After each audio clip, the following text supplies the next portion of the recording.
Assalamualaikum warahmatullahi wabarakatuh.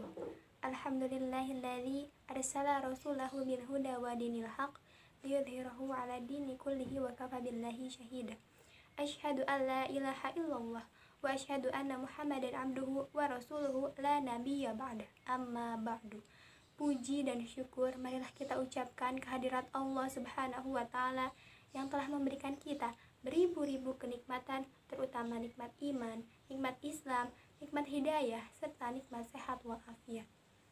Salawat serta salam semoga tetap terucapkan kepada junjungan kita, yaitu Nabi besar Muhammad Sallallahu Alaihi Wasallam, kepada para keluarganya, kepada para sahabatnya, terutama kita selaku pengikut ajarannya hingga akhir zaman. Amin ya rabbal alamin. Pemirsa yang dirahmati Allah Subhanahu wa taala, tentu saja di muka bumi ini tidak akan ada manusia yang ingin ditimpa penyakit. Karena mengapa? Karena penyakit itu akan memberikan rasa derita dan kesedihan baginya. Akan tetapi lain halnya dengan penyakit satu ini. Penyakit yang satu ini justru membuat orang yang ditimpanya merasakan kenikmatan dan kebahagiaan. Penyakit ini adalah penyakit lisan. Padahal lisan ini diciptakan oleh Allah sebagai salah satu panca indera kita yang memiliki banyak fungsi, dan Allah menciptakannya agar kita beribadah kepada Allah Subhanahu wa taala. Allah Subhanahu wa taala berfirman dalam Quran surat Al-Balad ayat 8 dan 9. A'udzu billahi minasyaitonir rajim. Alam naj'al lahu 'ainain wa lisanan wa syafatain. Yang artinya, bukankah kami telah memberikan kepadamu dua mata, lidah, dan dua bibir? Akan tetapi yang sangat menyedihkan, kebanyakan dari kita menggunakannya itu untuk berbuat maksiat kepada Allah Subhanahu wa taala. Seperti halnya berdusta, memfitnah, mengadu domba. Padahal Rasulullah SAW telah memerintahkan kepada kita orang yang beriman kepada Allah Subhanahu wa taala agar berucap dengan ucapan yang baik. Maka na yu'minu billahi wal yaumil akhir falyaqul khairan aw liyasmut. Barang siapa beriman kepada Allah dan hari akhir, hendaklah ia berkata baik atau diam.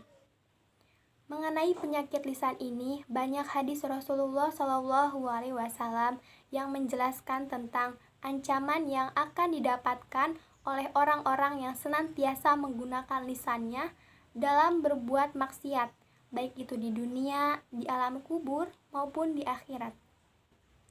Contohnya, orang-orang yang suka mencari aib saudaranya, maka Allah Subhanahu wa taala akan membongkar aibnya. Sebagaimana yang disabdakan oleh Rasulullah SAW yang artinya, wahai orang yang beriman dengan lisannya, namun belum sepenuhnya beriman dengan hatinya, janganlah kalian suka mencari aib-aib kaum muslimin.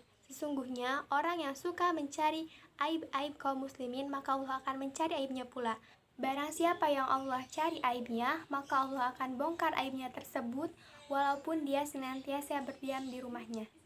Mungkin sebagian dari kita beranggapan bahwa kita kan berada di rumah, mana mungkin orang lain mengetahui keburukan kita. Tapi ini adalah Allah Subhanahu wa taala. Allahu ala kulli syai'in qadir. Allah maha mampu atas segala suatu hal. Jadi meskipun kita berada dalam rumah, jika kita mencari aib saudara kita, maka Allah akan membongkar aib kita. Hadirin yang dirahmati Allah, kemudian tidak hanya sampai di situ saja. Di alam kubur misalnya, orang yang suka mengadu domba saat masih hidup, dia akan diberi siksaan di alam kuburnya. Sebagaimana ketika Rasulullah SAW berjalan di antara dua kuburan. Rasulullah berkata, sesungguhnya dua orang di kuburan itu sedang disiksa. Mereka tidaklah disiksa karena dosa besar. Adapun salah satunya, dia tidak bersuci setelah buang air. Adapun satunya, ketika hidupnya, dia gemar mengadu domba di antara kaum muslimin. Pemirsa yang dirahmati Allah, dan tidak hanya di situ saja.